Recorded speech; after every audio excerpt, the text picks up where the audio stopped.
¿Echas de menos los grandes desfiles con front rows hasta la bandera de gente famosa, aunque lo más cerca que hayas estado nunca jamás de uno haya sido el desfile de ropa de comunión de la tienda de tía Paqui? Sí, yo también. ¿Siempre has querido conocer los entresijos y cómo se montan estos espejismos de luz, color, música y fantasía fashionil? Pues quédate conmigo porque empezamos el primer vídeo de A Escala.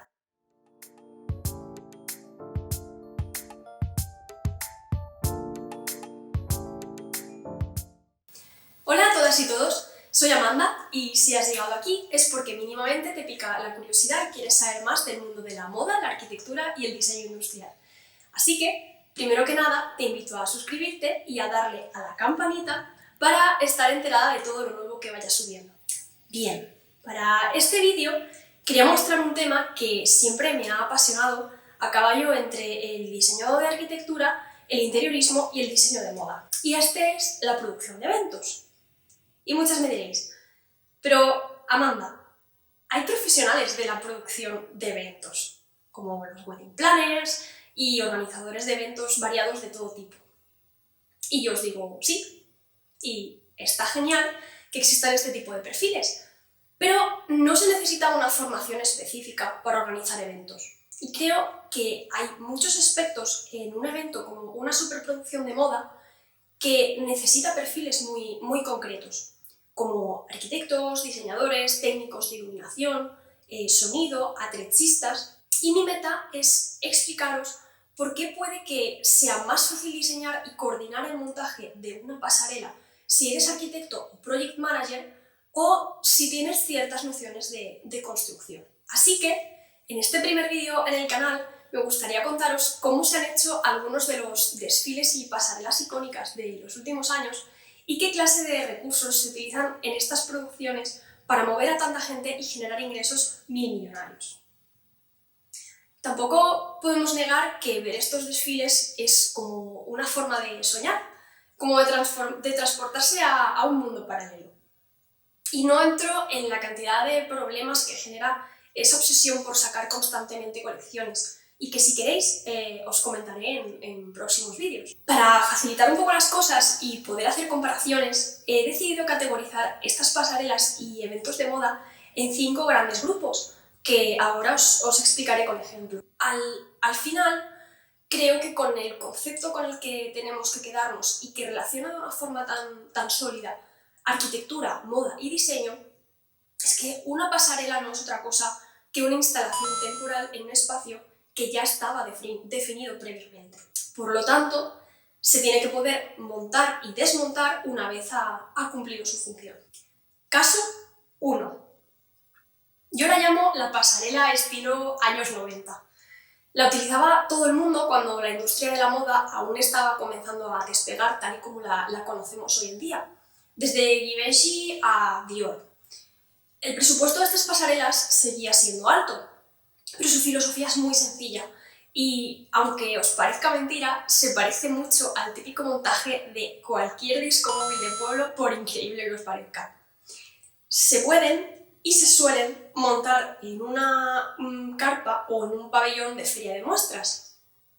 La London Fashion Week sigue utilizando este sistema para los desfiles que están dentro de su programa oficial o los que organiza el British Fashion Council. Básicamente se montan 2 subestructuras dentro de la carpa. Una para el backstage, donde se utilizan andamios. Sí, andamios. También se utilizan sistemas de estructuras tubulares, como os decía, parecidos a los de las discomóviles. Realmente depende mucho de la empresa que realice la producción y lo que ellos estén habituados a utilizar. A estas estructuras tubulares o andamios se les suelen adosar paneles de yeso laminado muy ligeros y con un acabado muy liso, donde se pueden proyectar imágenes o revestirlos de otros materiales. La segunda estructura es por donde se desfila y en cuyos laterales se coloca el público. Suelen ser unos paneles cuadrados con unas patitas que permiten ajustarlos a la altura deseada o ajustarlos en el caso de que haya desniveles en el suelo. En arquitectura y construcción conocemos este tipo de paneles ajustables con patitas como un suelo técnico. Caso 2.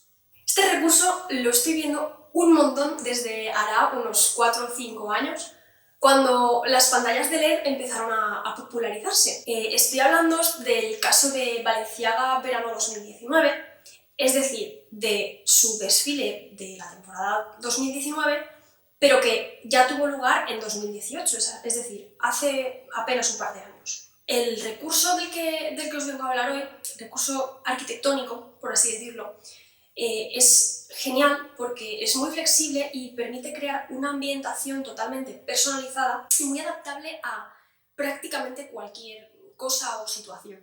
Es carísimo, eso sí, pero prácticamente cualquiera de los eventos de los que os voy a hablar en este vídeo lo son. Básicamente consiste en llenar de pantallas LED ancladas a subestructuras especiales de un pabellón o incluso una estancia en la que se pretende crear esta ambientación. Luego entran los diseñadores gráficos, artistas o el equipo de producción que se haya encargado de la tarea de la ambientación.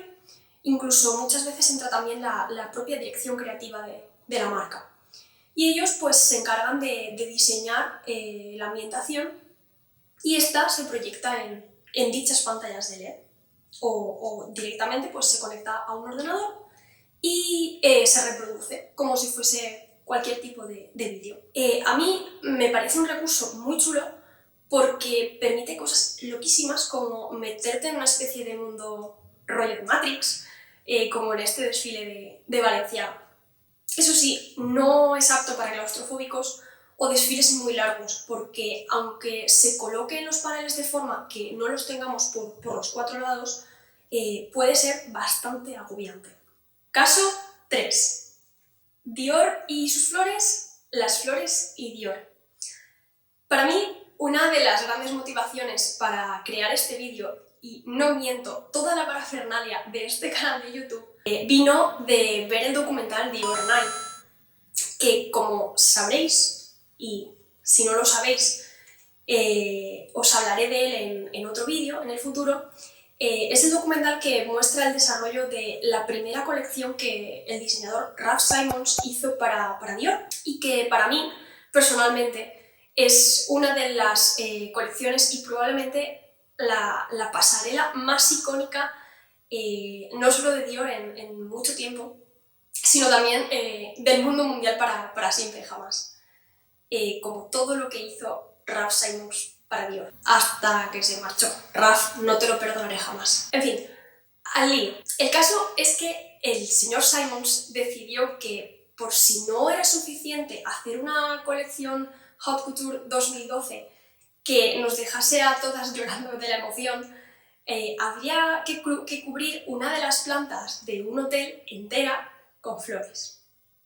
Para esto contó con el artista y florista belga Marc Cole, encargado de llenar de flores otras producciones de moda y posteriormente realizar algunos otros trabajos para la casa Dior. Vale, paremos a pensar en la logística de este acontecimiento, porque además de la complejidad técnica de llenar de flores una planta entera, hay que tener en cuenta que es un edificio de unos 3-4 metros de altura libre de suelo a techo, así que tiene su complicación. Si nos limitamos a hablar de diseño de interiores y construcción, encontré el otro día un vídeo bastante interesante donde se ven clips parecidos, o puede que incluso sean los mismos, de los que se ven en el documental Dior Night. Y en este vídeo se puede ver el montaje de estos muros florales, que consiste básicamente en anclar a las paredes de este hotel unos cajones hechos en taller por un carpintero, aunque supongo que habrá soluciones prefabricadas que se puedan adaptar, pero bueno,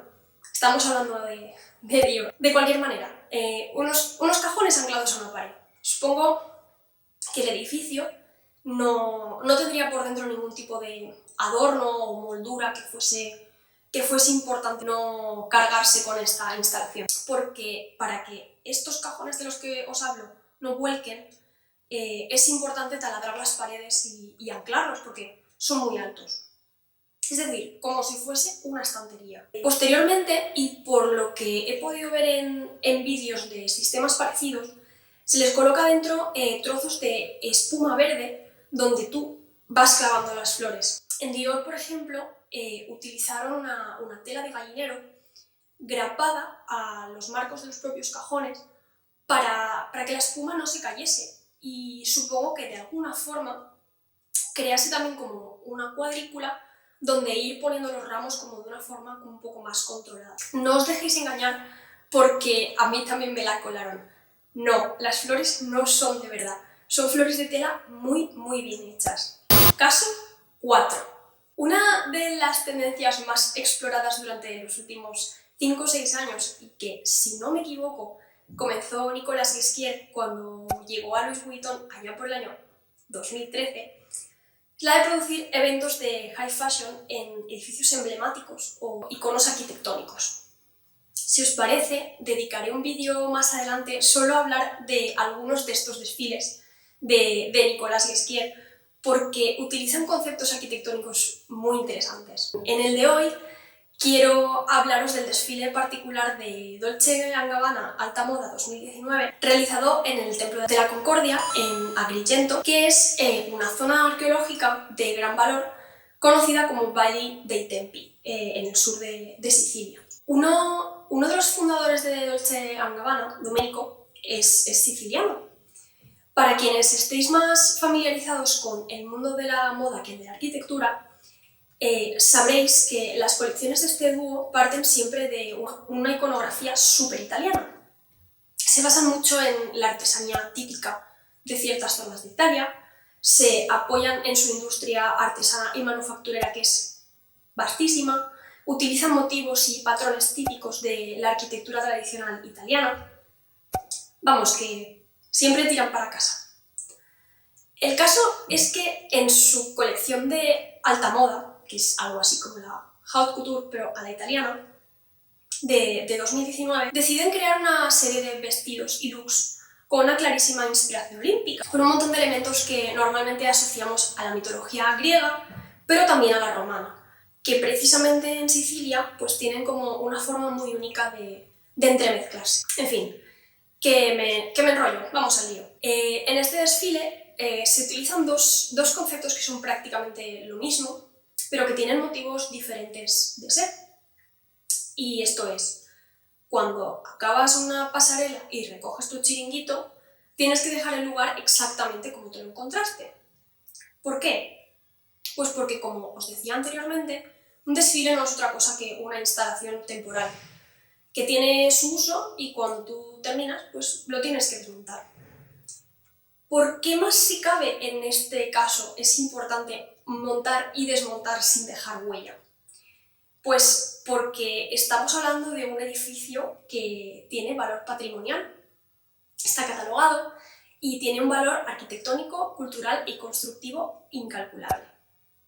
Así que no puedes taladrar, no puedes hacer agujeros en el suelo, plantar tus estructuras para la pasarela y luego marcharte y dejar el boquete. Tienes que pensarlo todo al milímetro, para que cuando te vayas todo se quede como estaba y así el edificio pues siga en pie cientos de años más. Para ayudarme con este análisis encontré, por suerte, que Dolce & Gabbana llevan cierto tiempo subiendo como pequeños mini reportajes a su canal de YouTube acerca del proceso que llevan muchos de sus shows, tal como hacen algunas otras marcas con sus colecciones. Os lo voy a dejar en la descripción por si le queréis echar un vistazo entero, porque es realmente interesante. Mi aporte para este vídeo es acerca de cómo, primero que nada, se realiza un análisis del templo mediante un escaneado láser para saber sus dimensiones exactas y, tal y como explican en el vídeo que os comentaba, conocer el estado de planeidad del suelo donde posteriormente se va a montar la plataforma para que anden las modelos. Luego, de nuevo, utilizan un sistema de tubulares anclados entre sí, como si fuesen entre pequeños andamios y un sistema de suelo técnico, que llevan unas patitas para regularlos y salvar los posibles desniveles que haya tanto por dentro del templo como por fuera donde se colocará el público. En esta ocasión, como el suelo es bastante frágil y la estructura va a pesar bastante, además de tener en cuenta su propio peso, habrá que tener en cuenta que va a andar gente por encima, no se la han jugado a estropear este suelo de piedra o dejarlo marcado, y lo que han hecho ha sido poner esta especie de telas de PVC que resultan como blanditas y hacen de amortiguación entre pata y suelo.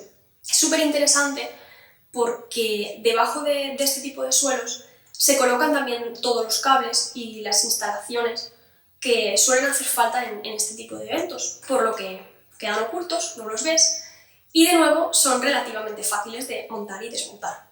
Luego he podido ver que dependiendo de la zona han utilizado tablones de madera y como unas losetas multicapa que supongo estarán hechas de viruta de madera por dentro, y luego llevan como varias capas o varios revestimientos tanto por la cara de arriba como por la cara de abajo.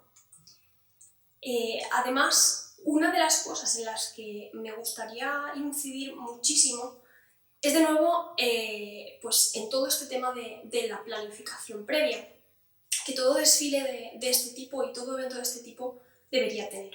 Esto es, pues tener un esquema del espacio, en este caso son unos cuantos planos, esquemas de entrada y salida de las modelos y su colocación posterior en el espacio. Yo creo que el equipo de arte y visual de Dolce & Gabbana, la verdad es que se le ocurrió un montón en este aspecto.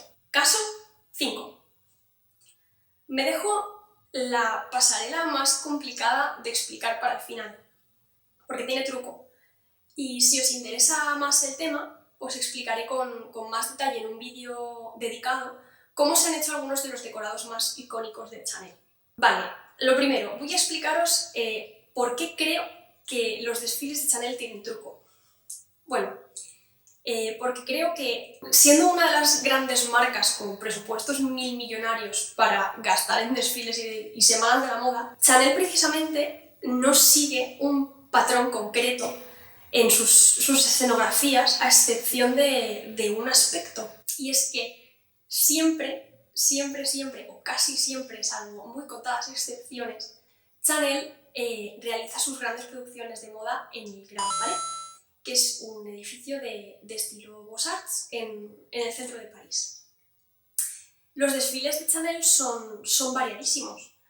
Igual te plantan una torre Eiffel en mitad del Grand Palais, a saber a qué escala, que te montan algo medianamente sencillo donde simplemente se sientan sus invitados, te montan un casino, un súper o una chaqueta gigante desde la que salen las modelos y que tiene pues un poco de intríngulis.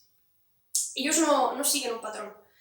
Y la forma en la que hacen los decorados y organizan pues como sus eventos y sus recorridos o sus colas, pues tampoco la tienen. El de la chaqueta, que fue la colección Primavera-Verano 2008, tengo que estudiarlo un poco más a fondo, pero me juego un pie a que para montar tal decorado se utilizó un sistema de construcción muy similar al que se emplea en las fiestas de mi ciudad, de aquí de Valencia. Es decir, se monta con un sistema muy parecido al de una falla valenciana. Y por eso me gustaría contaros en otro vídeo de forma más detenida cómo creo yo que se montan este tipo de decorados. Por el momento, y lo más similar a un proceso de construcción y organización de un evento de Chanel que me he encontrado, ha sido el documental 7 días antes, en concreto su episodio número 5, que está en Netflix ahora mismo, y con el que podréis ver cómo se construye la pasarela primavera-verano de la temporada 2018. Además, con maqueta incluida. Os recomiendo verlo porque, además de enseñar únicamente el proceso que sigue la colección de ropa en sí, que fue una de las últimas que realizó Karl Lagerfeld, enseña también algunos pequeños trozos de los días anteriores a montar el desfile y algunos trabajos de carpintería y floristería que se aprecian bastante bien. Y hasta aquí el primer vídeo de este canal. Espero que lo hayáis disfrutado mucho y que, si os ha gustado este tipo de contenido, os suscribáis y me comentéis cosas tanto por aquí como por redes sociales, que os las dejo en la cajita de descripción. Nos vemos pronto con otro vídeo acerca de arquitectura y moda. Adiós.